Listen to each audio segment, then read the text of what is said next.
जय भीम, जय जोहार, जय बिरसा, जय पेरियार। मैं हूं देव प्रताप सिंह और आप देख रहे हैं बीसीएनसी न्यूज।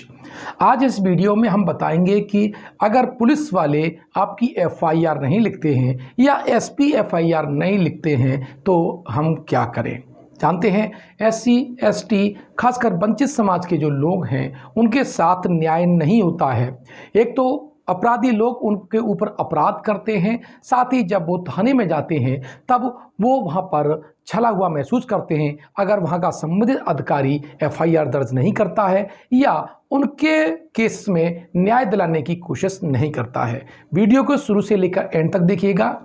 ये जो घंटी वाला है बटन, इसको दबा दीजिएगा ताकि हमारे आने वाले हर वीडियो का आपको नोटिफिकेशन मिल जाए। और वीडियो अच्छा लगता है तो शेयर कीजिएगा और चैनल को सब्सक्राइब कीजिएगा।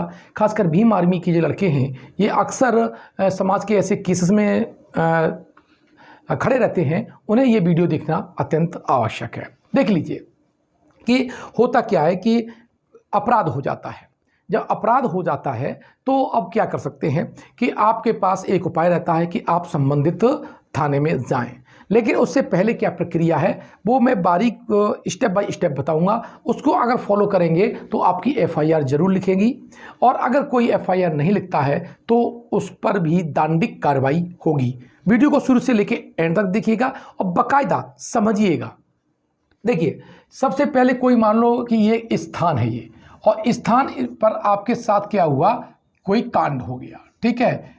तो सबसे पहले आप क्या करेंगे, 112 अगर आप उत्तर प्रदेश में रहते हैं, कहाँ पर, उत्तर प्रदेश में अगर रहते हैं तो 112 पर डायल करके आप अपनी सारी स्थिति बताएंगे। क्या बताएंगे कि घटना क्या हुई है, ठीक है, कहाँ हुई है, समय कितना था, किस हथियार से आपके साथ अटैक किया गया है, या कोई जो लूटा गया है कोई सामान, या कोई जो क्षति हुई है, या आप घायल हुए हैं, इसकी तत्काल जानकारी आप कहाँ देंगे, 112 पे देंगे और आप अपनी जो बात कहेंगे कि इन पर कार्रवाई की जाए और तुरंत मुझे हेल्प चाहिए, ठीक है। ध्यान रखिएगा 112 पर आप देंगे तो इससे एक काम होगा कि आपकी लोकेशन ट्रैक हो जाएगी। साथ ही यहाँ पर आपको एक और काम करना है कि जिन लोगों ने आपके ऊपर हमला किया है या अपराध कारित किया है, क्या किया है, अपराध को अंजाम दिया है, उन सभी के नाम आपको बताने हैं। ध्यान रखिएगा, यहां फर्जी नाम नहीं देने हैं, जो उपलब्ध हैं उनके मोटे मोटे जो आपको जितना नाम याद है या लगता है कि जानने वाले हैं, या उनमें से एक व्यक्ति का भी अगर नाम मालूम है तो आप उन्हें बताने की कोशिश करेंगे। पहले काम तो ये होगा, इससे आपकी लोकेशन ट्रेस हो जाएगी और साथ ही जो और लोग हैं, ठीक है, बहुत सी चीज़ें बातें मैं नहीं बता सकता हूं क्योंकि केस का मामला है, लेकिन इन्फॉर्मेशन के रूप में बता रहा हूं आपको। पहले क्या करना है, सबसे पहले 112 पे आपको इत्तला दे देनी है। उसके बाद क्या करना है आपको, उसके बाद आपको अपनी जो एफआईआर, आप जानते हैं कि एफआईआर कब के लिए किया जाता है, फर्स्ट इन्फॉर्मेशन रिपोर्ट है, प्राथमिकी सूचना है कि जब आपके पास कोई अपराध, आपके ऊपर कोई अपराध हो जाता है तो संबंधित थाने में जाते हैं और जो लिखा पढ़ी होती है उसे एफआईआर कहते हैं। सामान्य भाषा में ये सारे लोग लगभग जानते हैं, नहीं जानते हैं तो आप इस बात को समझ लीजिए या उनको बताइए अपने समाज को जो नहीं जानते हैं कैडर के माध्यम से। तो एफआईआर के लिए आप क्या करेंगे, सबसे पहले अपने जो थाना होगा, ठीक है, अपना जो आपका जो क्षेत्र होगा उसमें जो थाना होगा वहां जाएंगे और वहां जो थाना प्रभारी है, ठीक है, थाना प्रभारी को 3 प्रतियों में, ध्यान रखना 3 प्रतियों में लेके जाना है अपनी एफआईआर कॉपी। उस एफआईआर में बाकायदा सारी घटना का उल्लेख करेंगे, किसने किया है, क्या किया है, घायल हुआ है तो आप ये भी लिखाएंगे उसमें कि मेरे गंभीर चोटें आई हैं। देखिए, झूठी कोई मत लिखिएगा क्योंकि बाद में क्या होता है, जब केस जाता है और मेडिकल जांच होती है उसमें रिपोर्ट नहीं आती जैसी आपने बोला है तो फिर आपका केस हल्का हो जाता है और मुलजिम को आसानी से जमानत मिल जाती है। तो इस बात ध्यान रखिएगा, जैसी घटना है आप वैसे ही आप लिखवाएंगे, ठीक है। 3 प्रतियों में लेके जाना है, 3 प्रतियों में लेके जाएंगे तो वहां पर जो थाना प्रभारी है उसको देंगे, ठीक है। तो 2 तरह के हो सकते हैं, एक तरह का होता है संज्ञेय अपराध और दूसरा होता है असंज्ञेय अपराध, ठीक है। असंज्ञेय मतलब हल्के फुल्के हैं, ठीक है। इसके लिए आपको जरूरी नहीं है कि वो एफआईआर करे, वो आपको सामान्य लिख लेता है रजिस्टर में। लेकिन अगर संज्ञेय अपराध है, जैसे हत्या का प्रयास है, जानलेवा प्रयास है, किसी घातक हथियार से आपको हमला किया है, किसी स्त्री पर तेजाब डाला गया है, वस्त्रहरण करने की कोशिश की गई है, छेड़खानी है, अपहरण, ऐसे तमाम जिस पर जान भी जा सकती है, आपका सम्मान और लज्जा और जा सकती है, ऐसी सारी जो अपराध हैं लगभग दृष्टि में संज्ञेय माने जाते हैं। सुप्रीम कोर्ट का निर्देश है, ठीक है। और साथ ही ललिता कुमारी, ठीक है, ललिता कुमारी वर्सेस यूपी स्टेट वाले केस में भी ये कहा गया है कि संज्ञेय अपराध होगा तो तुरंत एफआईआर लिखी जाएगी, ठीक है। क्या है? तुरंत एफआईआर लिखी जाएगी। तो आप इस बात को इत्तला करेंगे कि संबंधित जो अपराध है ये संज्ञेय की दृष्टि से आते हैं, तो थाना प्रभारी महोदय आप मेरी एफआईआर दर्ज कीजिएगा। अब वो देखेगा, आपकी भाषा शैली को देख के समझ जाएगा जो थाना प्रभारी है, अगर संज्ञेय है तो एफआईआर दर्ज करेगा, उसकी ये ड्यूटी है, ध्यान रखिएगा। लेकिन होता क्या है, अब आता है कि जो थाना प्रभारी है वो पॉलिटिकल दबाव से या किसी अन्य कारण से या संबंधित जो व्यक्ति है जिसने अपराध कारित किया है उसने पैसा दे दिया, घूस दे दिया, तो हमारे लोगों की जो शेड्यूल कास्ट की, शेड्यूल ट्राइब्स की या वंचित समाज की है या जिसे कानून की जानकारी नहीं है, उसे थाना प्रभारी टहला देते हैं। तो इसीलिए क्या करना है आपको, ये 3 प्रतियों में एक प्रति किसको देनी है? इस थाना प्रभारी को देनी है। किसको देनी है? एक थाना प्रभारी को देनी है। दूसरी प्रति इसी थाना प्रभारी को, ध्यान रखना, थाना प्रभारी को रजिस्टर डाक से भेजनी है। किससे? रजिस्टर डाक से भेजनी है। और एक प्रतिलिपि जो तीसरी रहेगी, इस पे आप उससे रिसीविंग ले लेंगे। क्या लेंगे? रिसीविंग लेंगे। ध्यान, रिसीविंग देना उसकी ड्यूटी के अंतर्गत आता है, वो मना नहीं कर सकता है। लेकिन नहीं देते हैं तब आप बताऊं, आपको उसे बताना है कि देखिए, अगर आप शेड्यूल कास्ट के व्यक्ति हैं जिन पर अपराध हुआ है तो वो SC ST एक्ट, ठीक है, SC ST एक्ट की धारा 4(2) के तहत, ठीक है, इसमें छोटे छोटे क्लॉज हैं, उसके तहत FIR की जो प्रतिलिपि है, प्रमाणित प्रतिलिपि जिसपे वो अटेस्ट करके एक प्रतिलिपि जो एप्लीकेशन लेने आया है उसको देंगे, अर्थात जिस पर अपराध हुआ है, जो पीड़ित पक्ष है उसको एक प्रतिलिपि दी जाएगी। अगर वो नहीं देता है तो ध्यान रखना, SC ST एक्ट की धारा 4(2) के तहत उस पर कार्रवाई हो सकती है, उसकी नौकरी पर कार्रवाई हो सकती है, उसे नोटिस जारी हो सकता है, साथ ही उसकी आगे के प्रमोशन भी बाधित हो सकते हैं, अर्थात उसकी नौकरी पर प्रभाव पड़ सकता है, क्योंकि उसने अपने कर्तव्यों की उपेक्षा की है। तो पहली बात है,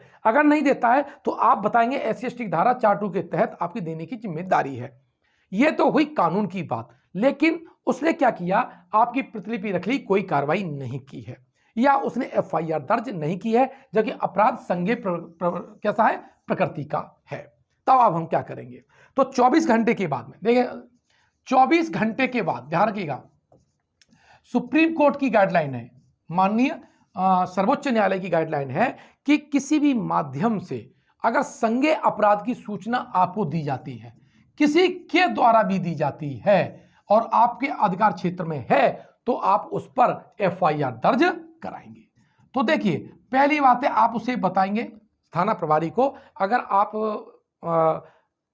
FIR दर्ज नहीं करेंगे तो यह सुप्रीम कोर्ट की अवमानना है। रिकॉर्डिंग चालू रखिए, मोबाइल की रिकॉर्डिंग आप हमेशा रखिएगा साथ में, ताकि जानकारी आपको होती रहे, लेकिन ये सावधानी से आपको काम करना है, ठीक है। अब 24 घंटे में आपने उसको दिया और उसने कोई FIR दर्ज नहीं की है, तब आप कहां जाएंगे, संबंधित जो जिले का जो SP ऑफिस है, SP कार्यालय जाएंगे और वहां पर आप SP साहब से मिलेंगे और SP साहब को आप वहां पर 3 प्रतिलिपि में लेके जाएंगे।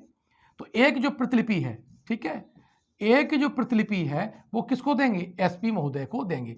ध्यान रखना, ये भाषा वही यूज करनी है जो आपने थाना प्रभारी जो को दी थी, आपका डिफरेंस नहीं होना चाहिए। अन्यथा क्या होता है, जब कोर्ट में 2 एप्लीकेशन आती हैं कि SP को आपने अलग लिख के दिया है और आपने थाना प्रभारी को अलग दिया है, तो केस थोड़ा हल्का हो जाता है, ठीक है। तो आप प्रतिलिपि किसको देंगे, SP को देंगे एक प्रतिलिपि, और जो दूसरी प्रतिलिपि है, ठीक है, दूसरी जो प्रतिलिपि है ये SP कार्यालय में रिसीव कराएंगे। क्या कराएंगे, कार्यालय में रिसीव कराएंगे, जो आपको एसपी को दी जाएगी, और इस पे आप क्या लेंगे, रिसीविंग लेंगे। क्या लेंगे, एक प्रतिलिपि क्या लेंगे, रिसीविंग ले लेंगे।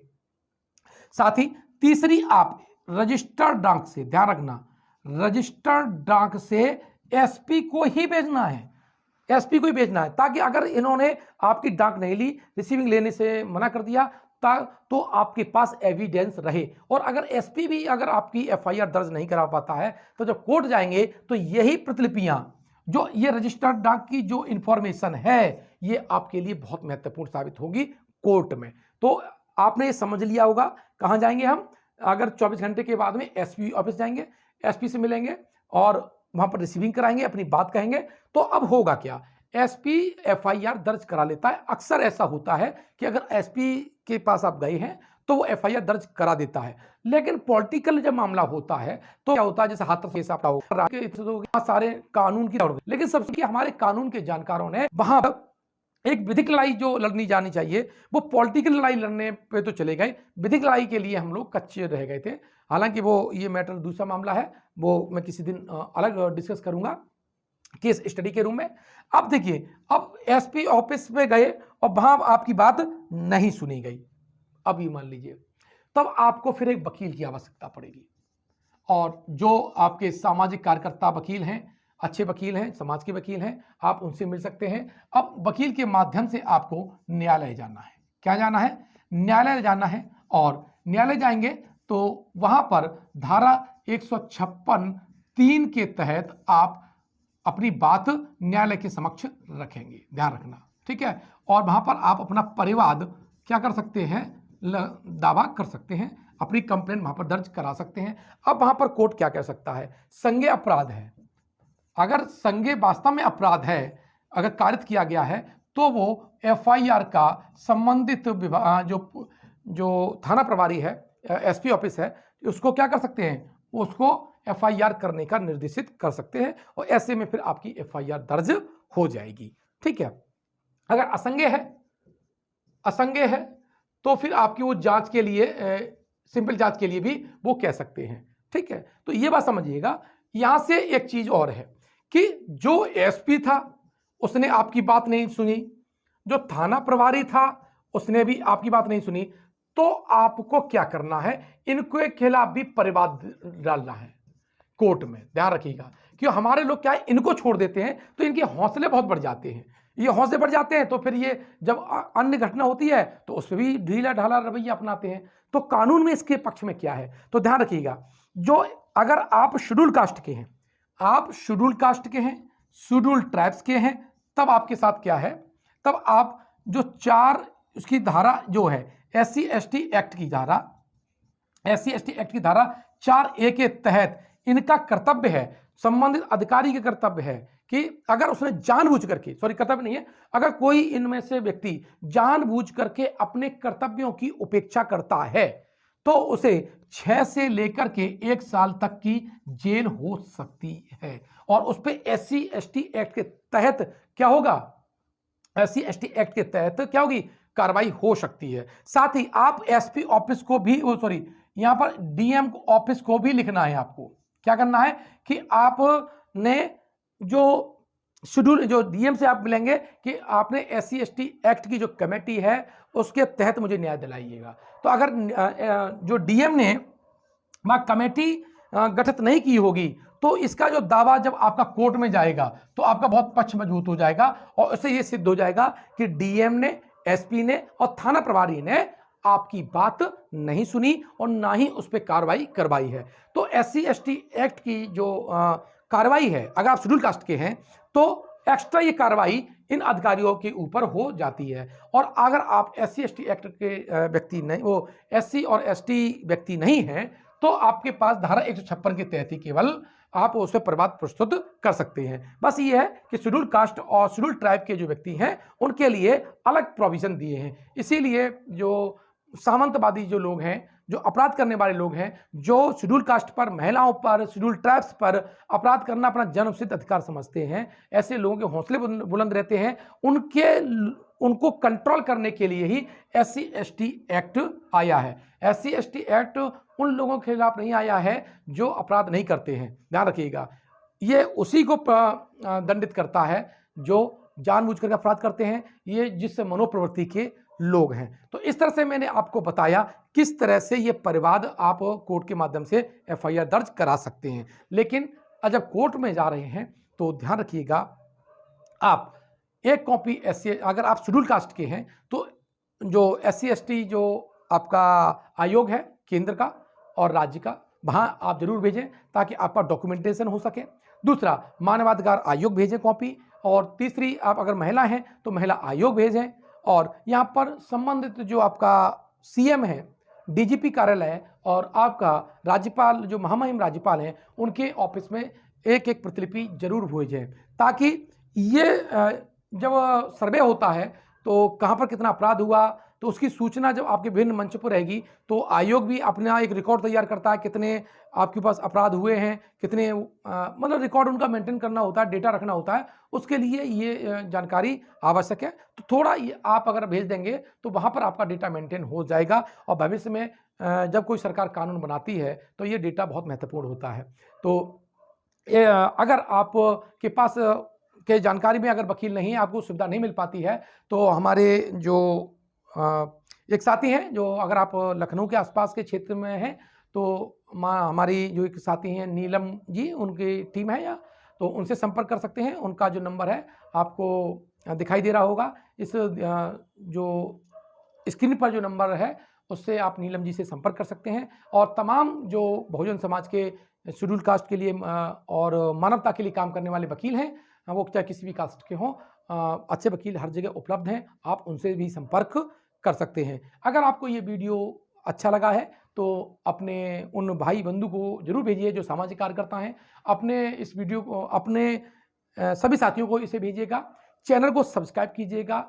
हम आपके बच्चों को फ्री पढ़ाते ही हैं, विधिक जानकारी भी देते हैं, साथ ही आपको इकोनॉमिक जानकारी भी उपलब्ध कराते हैं। आपका सहयोग हमको हौसला प्रदान करता है, तो आप अपना ये सहयोग बनाए रखें। धन्यवाद।